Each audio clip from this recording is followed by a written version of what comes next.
Hero Anand ஒரு doctor, எப்பொழுதும் hospital வேலை என்றே இருக்கிறார். டாக்டர் ஆனந்தும் அவன் அம்மாவும் ஒரு பங்களாவில் வசிக்கிறார்கள்.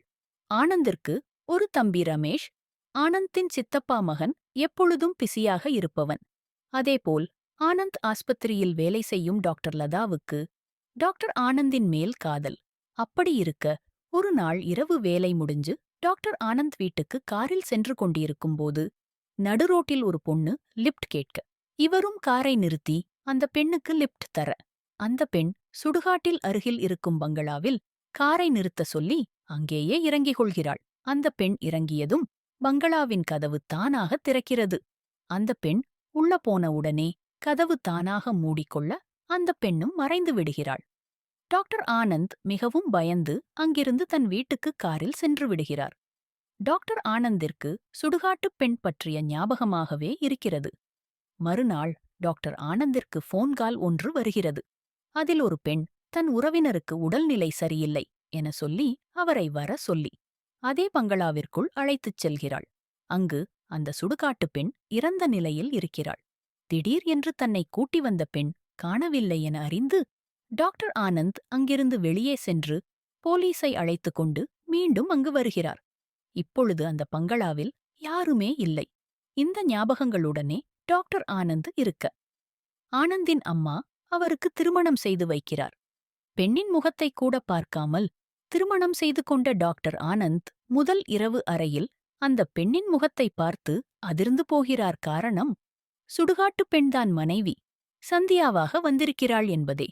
இப்படியே நாட்கள் நகர ஒரு நாள் சந்தியா வரைந்த புகைப்படங்களை பார்த்துக் கொண்டிருக்கிறார்.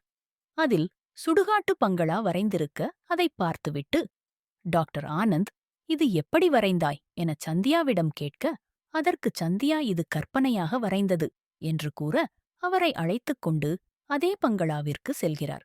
இந்த முறையும் சந்தியா அங்க போய் மறைந்துவிட, ஆனந்த் அதிர்ச்சியாகி வீட்டுக்கு வர, சந்தியா அங்க இருப்பதைக் கண்டு ஆனந்தன் அம்மாவிடம் அவளை வீட்டை விட்டு வெளியே அனுப்ப சொல்லிவிடுகிறார். சந்தியாவும் வீட்டை விட்டு வெளியேறுகிறார். மறுநாள் பேப்பரில் ரயில் விபத்தில் சந்தியா இறந்துவிட்டதாக செய்தி வருகிறது. இதைக் கேட்டு அனைவரும் அதிர்ந்து போகின்றனர். இதனால் மனக்குழப்பத்திற்கு ஆளான ஆனந்தை லதாவின் டாக்டர் அப்பா வெளியூருக்கு செல்லுமாறு அறிவுறுத்துகிறார். இருவரும் ஊட்டிக்கு செல்கிறார்கள். டாக்டர் ஆனந்திற்கு ஆங்காங்கே தன் மனைவி சந்தியாவின் உருவம் தெரிகிறது. இதற்கிடையே ஒரு சாமியார் வந்து, ஆனந்தம், உன் மனைவியுடன் சென்றுவிடு, அவள் உன்னை அழைக்கிறாள், நீ இறந்து அவளுடன் சேர்ந்துவிடு என்று கூற, அதை ஏற்றுக்கொண்டு ஆனந்தும் மலையிலிருந்து குதிக்க முயல லதா அதை தடுத்து விடுகிறார். பின்பு இருவரும் ஊருக்குத் திரும்புகிறார்கள். அன்று இரவே ஆனந்தின் அறைக்கு சந்தியாவின் உருவம் வருகிறது. அவரும் அந்த உருவத்தை தொடர்ந்து செல்ல அது சுடுகாட்டு பங்களாவிற்கு அழைத்துச் செல்கிறது. அங்கு தன் மனைவி போல் 2 உருவம் இருப்பதை அறிந்து அதிர்ச்சியடைகிறார்.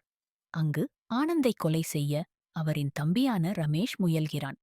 ஆனந்திற்கு பைத்தியம் பிடித்துவிட்டால் சொத்து தானாக ரமேஷுக்கு வந்துவிடும் என்பது ரமேஷின் திட்டம். அது நடக்காது என்று தெரிந்தவுடன் அவரை நேரடியாக கொலை செய்யவே முயற்சிக்கிறார். கடைசியாக போலீஸ் வந்த ரமேஷ் கும்பல் அனைவரையும் கைது செய்கிறது. போலீசின் உதவியால் சந்தியா, மோகினி இரட்டையர்களை எனவும் சந்தியாவை ரமேஷ் மிரட்டிதான் சொல்வதை செய்யவிட்டால் அவள் தங்கை மோகினியை கொலை செய்து விடுவதாக மிரட்டி இருவரையும் மாறி மாறி அங்காங்கே ஆனந்தை குழப்பியது ரமேஷ் நடத்திய நாடகம் என அனைவருக்கும் தெரிய வருகிறது.